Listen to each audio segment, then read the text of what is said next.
건강한 몸과 마음으로 행복한 삶을 만듭니다. 밤에 깊이 잠들었다가 문득 깨어나 본 경험이 있으신가요? 시계를 보니 새벽 2시에서 4시 사이입니다. 이런 경험이 가끔씩 있다면 정상입니다.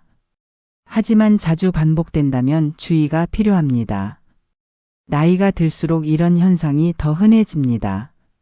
많은 분들이 단순히 나이 탓으로 여깁니다. 그냥 다시 잠들기를 기다립니다. 하지만 이것은 우리 몸이 보내는 중요한 신호일 수 있습니다. 오늘은 새벽 2시에서 4시 사이에 깨는 이유에 대해 알아보겠습니다. 그리고 그때 반드시 해야 하는 3가지를 알려드리겠습니다. 이 시간에 깨는 것을 단순한 불편함으로 넘기지 마세요. 건강과 웰빙을 위한 중요한 메시지일 수 있습니다. 함께 알아보고 현명하게 대처하는 방법을 배워봅시다. 여러분, 한 가지 흥미로운 사실을 아십니까? 전통 동양의학에서는 새벽 2시에서 4시는 특별한 시간이라고 봅니다. 이 시간은 폐와 대장의 에너지가 가장 활발한 때라고 합니다. 우리 몸의 자연 정화 시스템이 작동하는 시간이라는 것입니다.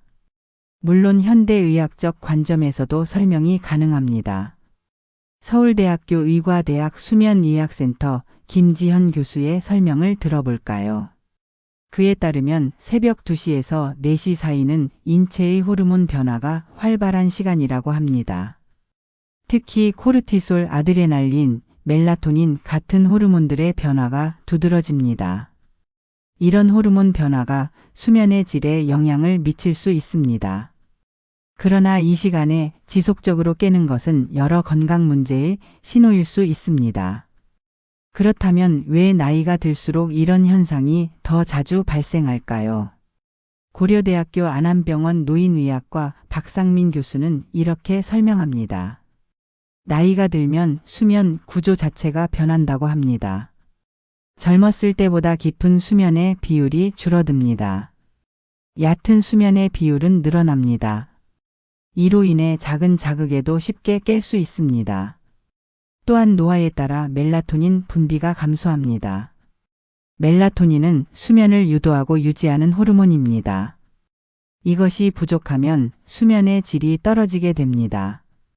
뿐만 아니라 나이가 들면 신체적 문제도 늘어납니다. 관절통, 야간 빈뇨, 호흡기 문제 등이 수면을 방해할 수 있습니다. 이런 복합적인 요인들이 새벽에 자주 깨는 현상으로 이어집니다. 그런데 새벽 2시에서 4시 사이에 지속적으로 깨는 것은 단순한 노화 현상 이상일 수 있습니다. 여러 건강 문제의 경고 신호일 수 있다는 것입니다. 세브란스병원 호흡기내과 정재우 교수의 연구에 따르면 이 시간에 자주 깨는 현상은 수면무호흡증과 관련이 있을 수 있다고 합니다. 수면무호흡은 자는 동안 호흡이 여러 번 멈추는 질환입니다. 이로 인해 혈중 산소 농도가 떨어지면 뇌가 깨어나도록 신호를 보냅니다. 그 결과 수면 중에 자주 깨게 됩니다. 수면무호흡은 심장병, 고혈압, 뇌졸중, 당뇨병의 위험을 높이는 심각한 질환입니다. 또한 서울 아산병원 내분비내과 김민선 교수의 연구에 따르면 새벽에 자주 깨는 현상은 혈당 조절 문제와 연관될 수 있다고 합니다. 새벽 2시에서 4시 사이는 신체의 혈당 조절이 활발한 시간입니다. 당뇨 전 단계나 혈당 조절 이상이 있는 경우 이 시간에 혈당이 급격히 떨어질 수 있습니다. 이를 새벽 현상이라고 부르기도 합니다. 혈당이 떨어지면 아드레날린이 분비되어 깨어나게 됩니다. 스트레스와 불안도 주요 원인입니다. 스트레스 호르몬인 코르티솔은 새벽 2시부터 점차 증가하기 시작합니다. 심리적 스트레스가 많은 사람은 이 시간에 코르티솔 분비가 과도해질 수 있습니다. 이것이 수면을 방해하는 요인이 됩니다. 그렇다면 새벽 2시에서 4시 사이에 깼을 때 어떻게 대처해야 할까요?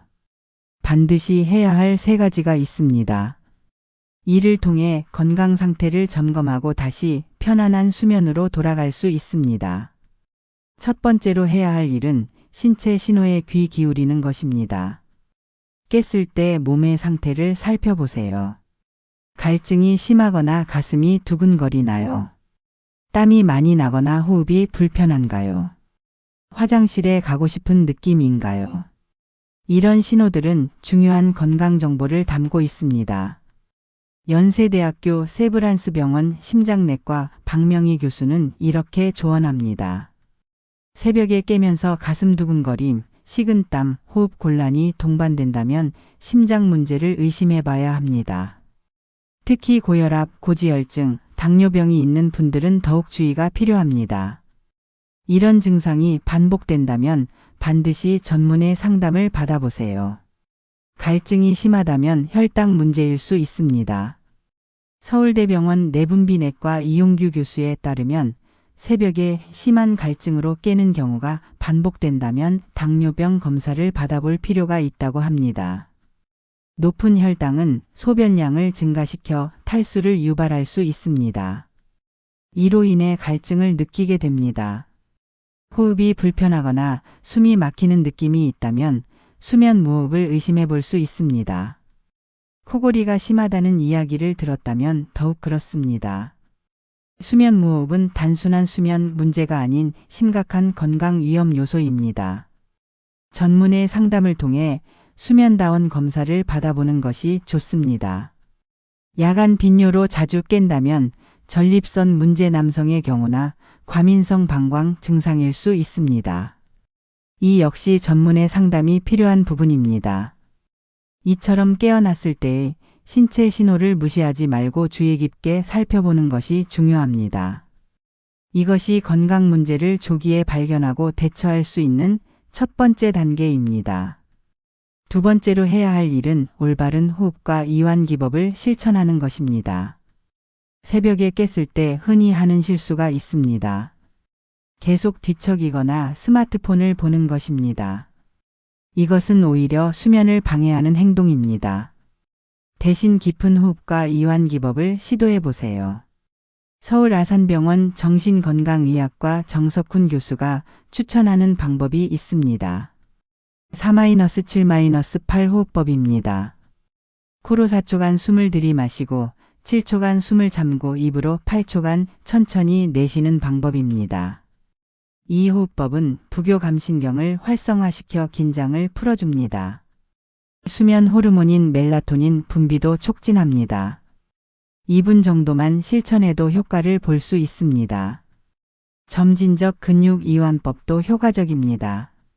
발끝부터 시작해 머리까지 각 근육을 차례로 긴장시켰다가 이완시키는 방법입니다. 이것은 신체적 긴장을 풀고 마음을 차분하게 만들어줍니다. 마인드풀리스 명상도 좋은 방법입니다.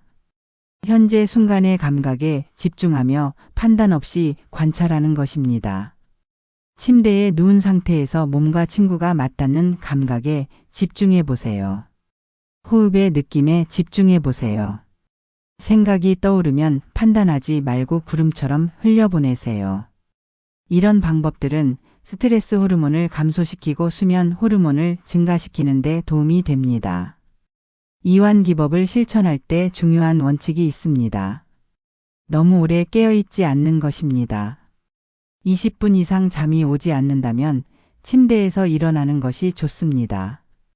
조용한 활동을 하면서 다시 졸음이 올 때까지 기다리세요. 침대는 수면과 연관된 공간이라는 인식을 유지하는 것이 중요합니다. 세 번째로 해야 할 일은 깨달음의 시간으로 활용하는 것입니다. 동양의 전통 지혜에서는 새벽 2시에서 4시를 영적인 시간으로 여겼습니다. 명상가들은 이 시간에 의식이 가장 맑고 직관이 강해진다고 말합니다.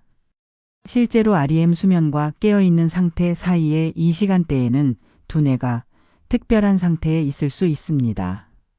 성균관 대학교 심리학과 이수정 교수의 연구에 따르면 이 시간대에는 창의적 사고가 활발해질 수 있다고 합니다. 잠에서 깼을 때 떠오르는 생각들을 무시하지 말고 메모해두면 좋습니다. 삶의 중요한 통찰이나 문제 해결의 실마리가 될 수 있습니다.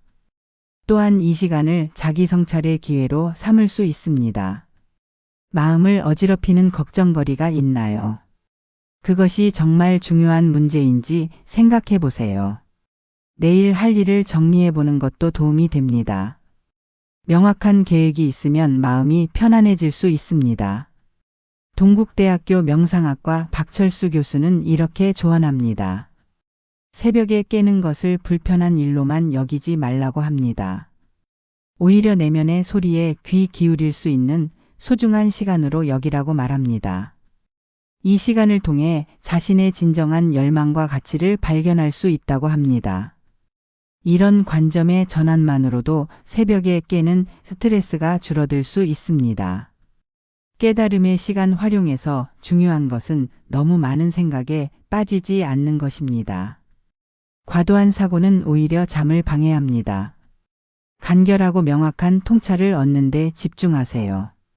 그리고 다시 평온한 마음으로 수면에 들어가는 연습을 하세요. 지금까지 새벽 2시에서 4시 사이에 깰 때 해야 할 3가지에 대해 알아보았습니다. 이제 이런 현상이 반복되지 않도록 예방하는 방법도 알아보겠습니다. 예방은 치료보다 언제나 중요하니까요. 첫째, 규칙적인 수면 습관을 유지하세요. 매일 같은 시간에 자고 일어나는 것이 중요합니다.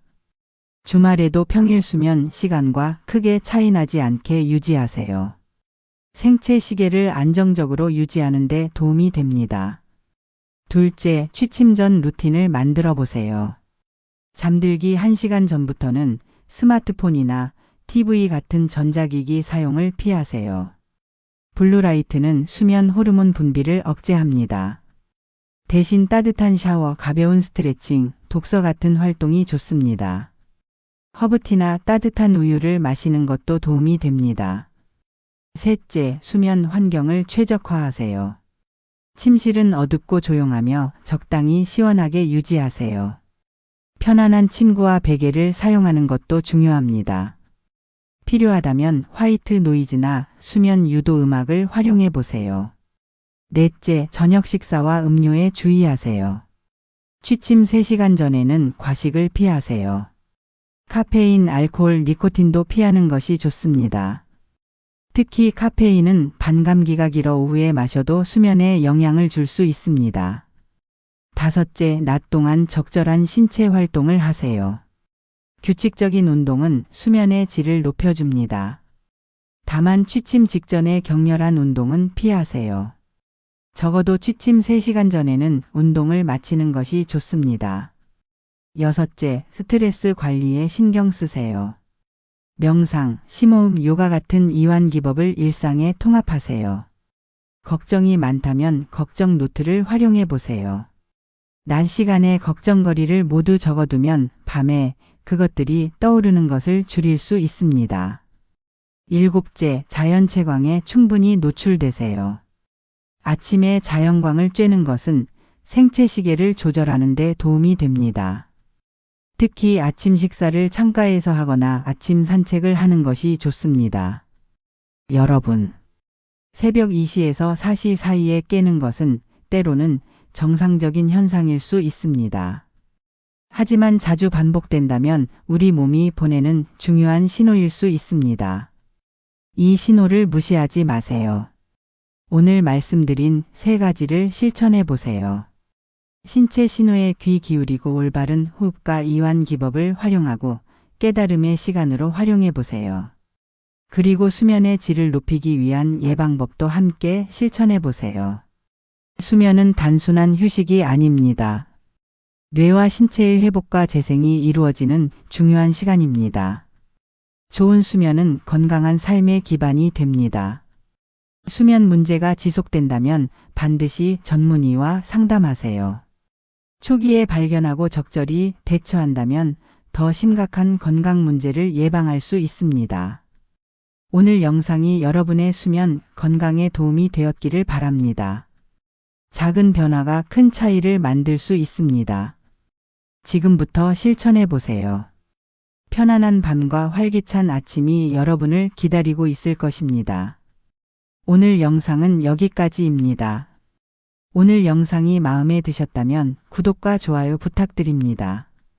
알림 설정도 해두시면 새 영상이 올라올 때 알림을 받으실 수 있습니다. 구독자 여러분, 오늘도 건행하세요.